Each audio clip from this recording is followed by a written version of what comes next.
Hello friends, welcome to சிந்தனை சமையல். இன்றைக்கி சிந்தனை சமையலில் பருப்பு போலி தாங்க நம்ம பார்க்க போகிறோம். யுகாதி தமிழ் வருஷ பிறப்புலாம் வருது இல்லையா, அதுக்கு இந்த போலி எப்படி பண்ணுறது தான் நம்ம பார்க்க போகிறோம். எல்லாத்துக்கும் யுகாதி தமிழ் வருஷ பிறப்பு வாழ்த்துக்கள். அது கூட நம்ம இப்போ எப்படி ஒப்புட்டு பண்ணுறதுன்னு பார்த்துடலாமா? வாங்க வீடியோக்குள்ளே போய் பார்க்கலாம். இப்போ பருப்பு போலி செய்யறதுக்கு 1 கப்பு மைதா மாவு எடுத்திருக்கேன். இந்த பவுலில் போட்டுக்கலாம். 1 டேபிள் ஸ்பூன் ரவை எடுத்து வச்சுருக்கேன், வெள்ளை ரவை. அதை இது கூட மிக்ஸ் பண்ணிக்கலாம். கொஞ்சம் மஞ்சத்தூள் இதையும் சேர்த்திக்கலாம். கொஞ்சம் ஒரு சிட்டிகை உப்பு இதையும் போட்டுக்கலாம். போட்டுட்டு நல்லா கலக்கிட்டு கொஞ்சம் எண்ணெய் ஊற்றி நல்லெண்ணெய் எடுத்து வச்சுருக்கேன். நல்லெண்ணெய் இது கூட ஒரு டேபிள் ஸ்பூன் ஊற்றிக்கலாம். நல்லா பிசைஞ்சு வச்சிடலாம். கெட்டியாக ஒரு மணி நேரம் அந்த மாவு ஊறணும். நல்லா எவ்வளோ சாஃப்டாக பிசைய முடியுமோ அந்த அளவுக்கு சாஃப்டாக பிசைஞ்சுக்கலாம்.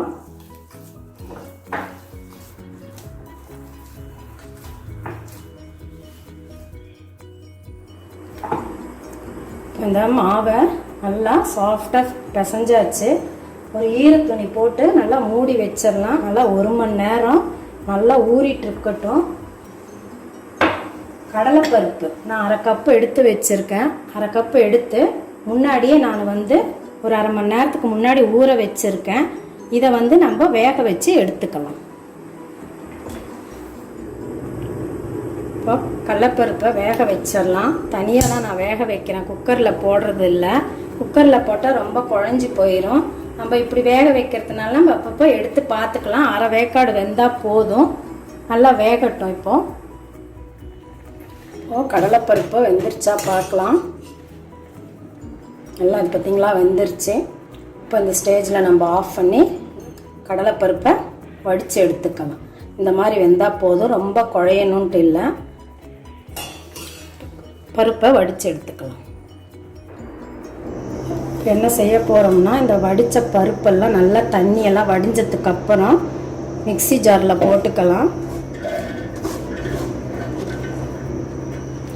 மிக்ஸி ஜாரில் போட்டுட்டு ஒரு திருப்பி எடுத்துக்கலாம்.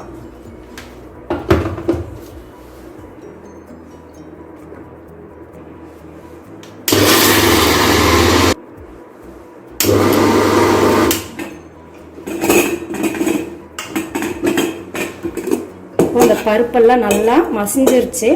பருப்பே இருக்கக்கூடாது. நல்லா இந்த மாதிரி மசிச்சு எடுத்துக்கலாம்.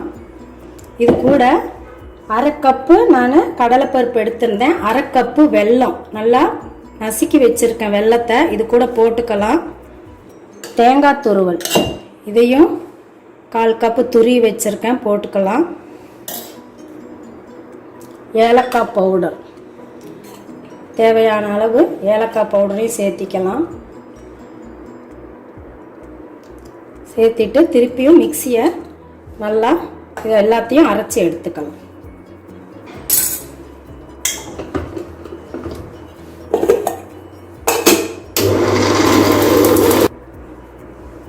இந்த மாதிரி நல்லா எல்லாம் மிக்ஸ் ஆகிற மாதிரி நல்லா அரைச்சி எடுத்துட்டோம். இப்போ இதை வாணலியில் கொஞ்சம் நெய் ஊற்றி இதெல்லாம் நல்லா வதக்கி எடுத்துக்கலாம். இப்போ வாணலியில் 2 ஸ்பூனு நெய் விட்டுக்கிறேன். இந்த நெய்யில் இந்த அரைச்ச விழுதை போட்டு நல்லா சிம்மில் வச்சு ஸ்டவ்வை வதக்கி எடுத்துக்கலாம்.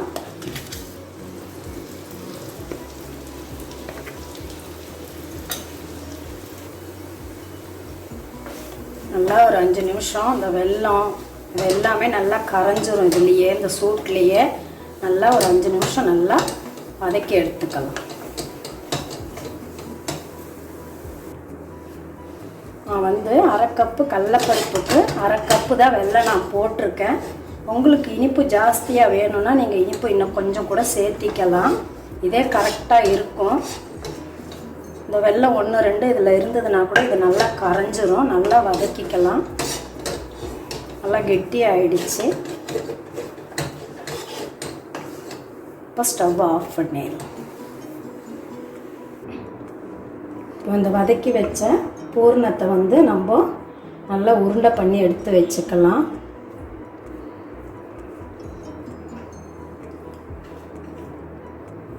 இந்த மாதிரி இவ்வளோ பெருசுக்கு நம்ம வீட்டுக்கு எவ்வளோ பெருசு வேணுமோ, எந்த சைஸ் வேணுமோ அதுக்கு தகுந்த மாதிரி உருட்டி எடுத்துக்கலாம். அது எல்லாத்தையும்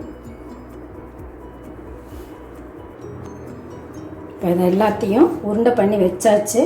இந்த மைதா மாவு நல்லா ஊறிடுச்சு. நொறுக்க நல்லா ப்ரெஸ் பண்ணி நல்லா பிசைஞ்சிட்டு அதே மாதிரி இதையும் இந்த எவ்வளோ உருண்டை இருக்கோ அதுக்கு தகுந்த மாதிரி நம்ம இந்த மைதா மாவையும் உருண்டை பண்ணி எடுத்துக்கலாம்.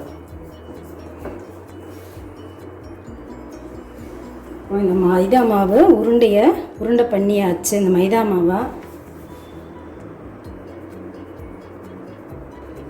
இந்த மைதா மாவு உருண்டையும் நம்ம உருட்டியாச்சு.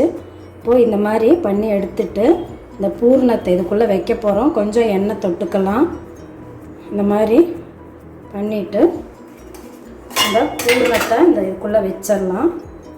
நல்லா கொஞ்சம் பெருசாக பண்ணிக்கலாம். இந்த மாதிரி பண்ணிவிட்டு இந்த பூர்ணத்தை இதுக்குள்ளே வச்சிடலாம். வச்சுட்டு நல்லா ரவுண்டு பண்ணிக்கோங்க.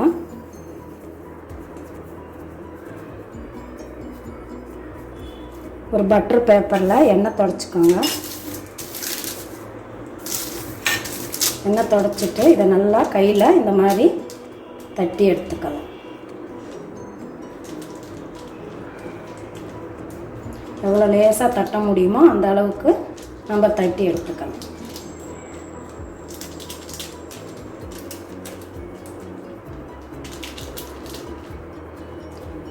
இந்த மாதிரியும் பண்ணலாம். மாவு தொட்டு கூட பண்ணலாம். அதுவும் செஞ்சு காமிக்கிறேன் உங்களுக்கு.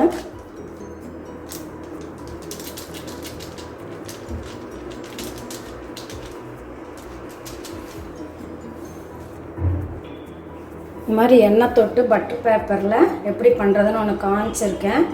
அதே மைதா மாவில் இந்த உருண்டை எடுத்துட்டு இந்த மைதா மாவில் துவச்சி இப்போ மாவுலேயும் துவச்சி இப்படியும் பண்ணலாம். நம்ம இதுவும் ஈஸியாக தான் இருக்கும் உங்களுக்கு. இப்போ இந்த பூர்ணத்தை இதுக்குள்ளே வச்சிடலாம்.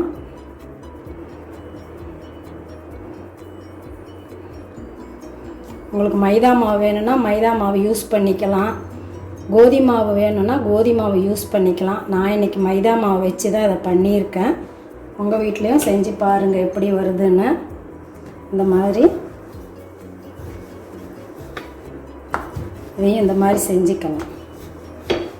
இது ரொம்ப ஈஸியாக இருக்கும் உங்களுக்கு செய்யறதுக்கு.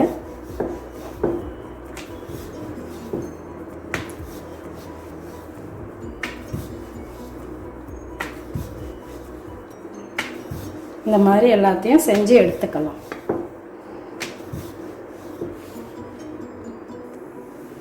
இப்போது நல்லா கல் காஞ்சிட்ருக்கு.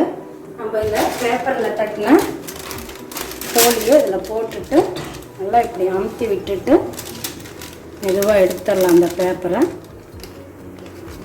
நான் நெய் 2 ஸ்பூன், எண்ணெய் 2 ஸ்பூன் ரெண்டும் சேர்ந்து மிக்ஸ் பண்ணி வச்சுருக்கேன். இது கொஞ்சம் வேகட்டும். வெந்ததுக்கப்புறம் திருப்பி போட்டுட்டு எண்ணெய் ஊற்றலாம். நெய்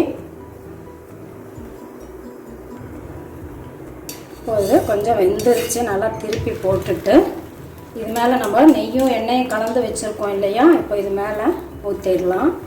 சைடாக ஊற்றிக்கலாம். நல்லா ஸ்டவ்வை ஸ்டிம்மில் வச்சுட்டு நல்லா ஊற்றி இந்த மாதிரி 2 பக்கமும் நல்லா வெந்தோடனே எடுக்கணும். இப்போ 2 பக்கமும் நல்லா வெந்துடுச்சு. இப்போ இதை எடுத்துடலாம். இதையும் இதே மாதிரி போட்டுக்கலாம். இப்போ திருப்பி போட்டுக்கலாம். போட்டுட்டு அதே மாதிரி எண்ணெயும் நெய்யும் கலந்து வச்சதை இந்த மாதிரி ஊற்றிக்கலாம்.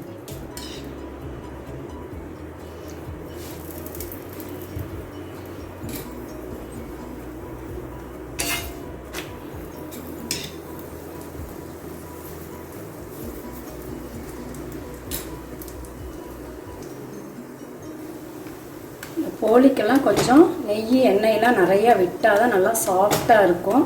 இந்த அளவுக்கு விட்டுக்கோங்க. இப்போ இதுவும் வெந்தாச்சு, எடுத்துடலாம். இந்த மாதிரி எல்லா போலியும் போட்டு எடுத்துக்கலாம். சில பேர் போலின்னு சொல்லுவாங்க, சில பேர் ஒப்புட்டுன்னு சொல்லுவாங்க. நம்ம எப்படி வேணாலும் இதை எல்லாமே ஒன்று தான். இது எப்படி வேணாலும் சொல்லலாம். பருப்பு போலி ரெடி ஆயிடுச்சு. உங்களுக்கு பிடிச்சிருந்தா லைக் பண்ணுங்கள், ஷேர் பண்ணுங்கள். மறக்காமல் சிந்தனை சமையலை சப்ஸ்கிரைப் பண்ணிக்கோங்க. கூடவே பக்கத்தில் இருக்க அந்த பெல்லையும் தட்டி விடுங்க. அடுத்த வீடியோவில் பார்க்கலாம். பாய்.